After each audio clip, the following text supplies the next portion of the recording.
હા આવી ગયા. હા હા ચલો શું કહેતા હતા? આવું ઓફિસ પર ચલો. શું કામ હતું પણ? હા પાણીનું. પાણી ચાલુ કર્યું ને ત્યારે જોઈ લો. હા એટલે પણ રોજ પછી એક દિવસ ચાલુ કરશો ને પછી યાર બીજા દિવસે બંધ કરી દેશો તો પાણી તમે જે લોકો રસ્તા પર ઢોળે છે, હું હમણાં એમ નળ નથી યાર કમલેશભાઈ. આનામાં કેવું છે, મારી વાત સાંભળો પહેલા કે પહેલી વાત તો રોડ પર કપડા ધોશે બરાબર, ગમે તે કરે પણ ઢોળાવું ના જોઈએ. એમ લિમિટ બહારનું પણ પાણી. એવું હોય તો ગટરનું તમે વ્યવસ્થા કરી આલો શું વ્યવસ્થા કરીએ? કે સીધું પાણી સામે તળાવ બાજુ ઉતરી જાય એવું.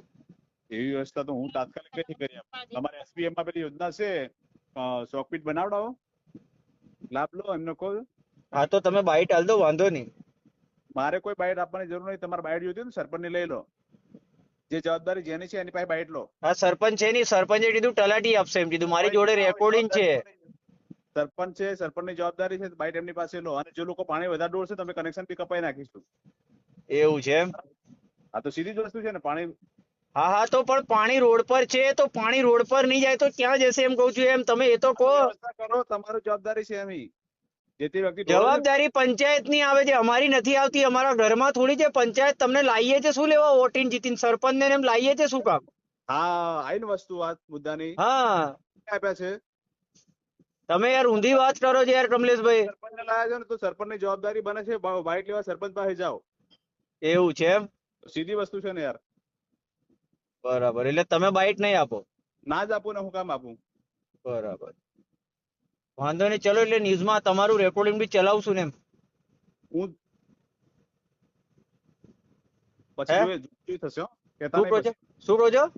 જોવા જેવી થશે પછી, કેતા નહીં. એટલે શું જોવા જેવી થશે? વાંધો નહીં, આપી દો. એટલે મને ધમકી આપો છો એમ? કઈ રીતના ધમકી આપી? તો તમે કહો છો પછી જોવા જેવું થશે એમ એટલે? હા આપી દો. ન્યૂઝમાં તમારા પાસે તો છે ને. બીજા કોઈ મુદ્દા દેખાતા જ નહીં ને ગામમાં. ના ગામમાં મુદ્દા જ નથી જોવાતા ને યાર. અમને તો ગરીબની સેવા જ કરવા અમે તો આયા છે. એટલે ગરીબો જે કરે મન ફાવે એમ કરવા દેવાનું. મન ફાવે એવું કરતા જ નથી ને. તમને કહું છું તો જરા સીધી લીટીમાં રહું છું. એવું જ વ્યવસ્થા કરી આલો, પાણી સીધું જ જશે. દરરોજ લોકોને પાણી મળે કે નથી મળતું? પાણી નથી મળતું. 10-15 મિનિટ પાણી આવે છે એમ કે છે. તો 24 કલાકની લાઈન છે અહીંયા. દરરોજ 1 કલાક પાણી ચાલુ કરીએ છીએ. 1 કલાક ચાલતું જ નથી ને. તમારા માણસને ફોન માર્યો નળવાળાને, રાજેન્દ્રભાઈ ને, તો કે છે તલાટી અમને ના કીધું બંધ કરી દો એટલે અમે બંધ કરી દીધું. એ બી રેકોર્ડિંગ છે મારી જોડે. શું કહો છો? વધારાનું પાણી વેરતા હોય રસ્તા પર તો બંધ કરે પાણી. હા હા તમારી વાત સાચી છે. રસ્તા પર પાણી વધારે વેરાત તમે બંધ કરી શકો છો. એ વાતથી તો હું સહમત છું. પણ તમે જે એમ કહો છો કે જોવા જેવી થશે, એ વાત બરાબર નથી યાર. તો પછી તમે બી જેની પાસે બાઇટ લેવા જાવ ને એની પાસે લેવા જાવ ને. હા તો કેમ પંચાયત પર જે હાજર હોય એની બાઈટ લેશું અમે તો. આરે નહીં આપી બાઇટ તમને, બરાબર? હા તો મેં આવું છું, વાંધો નહીં. ચલો.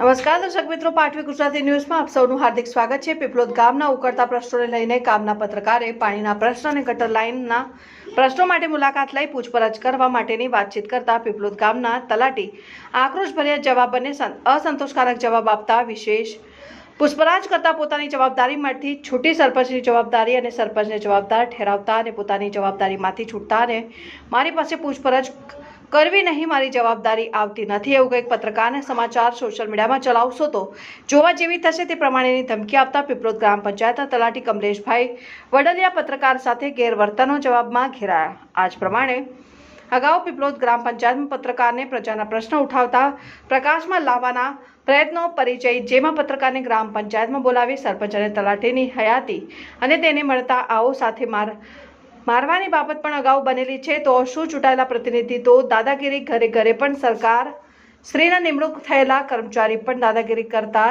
તેવી પ્રજાના અવાજ ઉઠાવતા પત્રકાર ધમકી જેવી બાબતો ગ્રામ પંચાયત સ્તરે વારંવાર બનતા હવે આ વિષય ફરજદારી ગુના ફરિયાદ તરફ જાય તેવી શક્યતા. દાહોદ જિલ્લા બ્યુરો ચીફ શાહરૂખ મંસૂરી, પીપલોદ.